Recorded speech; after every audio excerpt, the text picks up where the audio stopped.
Assalamualaikum warahmatullahi wabarakatuh. Perkenalkan kami dari kelompok 3 dengan judul materi pengembangan empati konselor yang beranggotakan saya sendiri Salwarindu Arinisyam selaku moderator dan pemateri Nur Fadila Ahmad dan Sri Rahayu Swardi. Kepada pemateri saya persilahkan untuk membacakan materinya. Baiklah, di sini saya akan memaparkan materi tentang pengembangan empati konselor.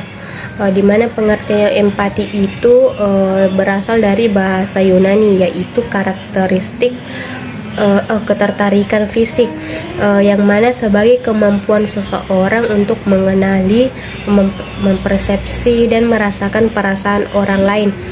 Secara sederhananya itu, empati dapat didefinisikan sebagai kemampuan untuk membayangkan diri sendiri berada pada tempat dan pemahaman yang dimiliki orang lain, dan mencakup perasaan, hasrat, ide-ide, dan tindakan. Empati juga merupakan kemampuan konselor untuk memahami perasaan konseli, melihat melalui sudut pandang konseli, dan peka terhadap perasaan-perasaan konseli, serta sehingga konselor dapat mengetahui bagaimana konseli merasakan perasaannya. Selanjutnya, unsur-unsur konselor. Yang pertama itu imajinasi yang tergantung kepada kemampuan membayangkan. Yang kedua, adanya kesadaran terhadap diri sendiri. Yang ketiga, adanya kesadaran terhadap orang lain. Yang keempat, adanya perasaan.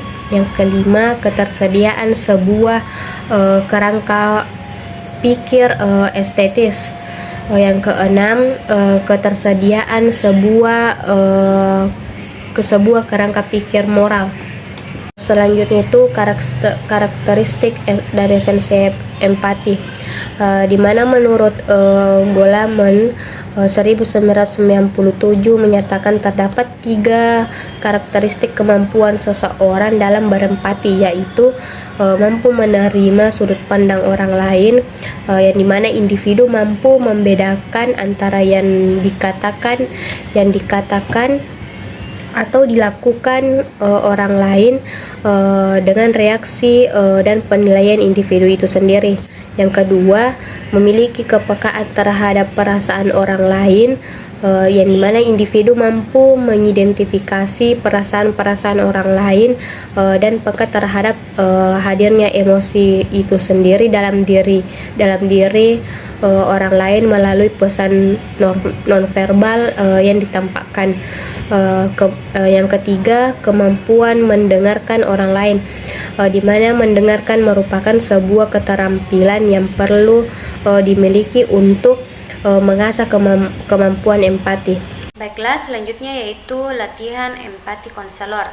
Latihan mengosongkan diri calon konselor dari perasaan dan pikiran egoistik dan masuk ke dalam diri konseli dengan merasakan apa yang dirasakan konseli dan berpikir bersama konseli. Melakukan empati primer dengan mengungkapkan, yang pertama, saya dapat merasakan apa yang Anda rasakan. Yang kedua, saya memahami apa yang telah Anda lakukan. Yang ketiga, saya mengerti apa yang Anda inginkan. Selanjutnya yaitu aspek intelektual. Pada prinsipnya, proses konseling memerlukan keterampilan intelektual yang tinggi pada konselornya. Berikut ini beberapa latihan intelektual, yaitu yang pertama, latihan intuisi. Intuisi adalah semacam kecerdasan untuk segera dan reflektif mengambil informasi yang ada dalam perilaku nonverbal dan verbal. Yang kedua, latihan kemampuan dramatik. Kemampuan dramatik adalah dapat merasakan sesuatu peran tertentu dengan mengungkapkan gaya bicara, emosional, dan gerak nonverbal sesuai dengan tuntutan skenario. Selanjutnya yaitu empati sebagai identitas konselor. Erikson dan Mikolev mengemukakan bahwa karakteristik personal konselor ditunjukkan dengan sikap empati, toleransi, a sense of well-being, kecerdasan sosial, self-esteem yang bertujuan untuk menjadi konselor yang efektif. Konselor yang efektif akan berdampak pada proses konseling yang dilakukan. Salah satu dari kualitas kepribadian konselor yang efektif yakni memiliki empati yang akurat. Itulah tadi pemaparan dari saya kembalikan ke moderator.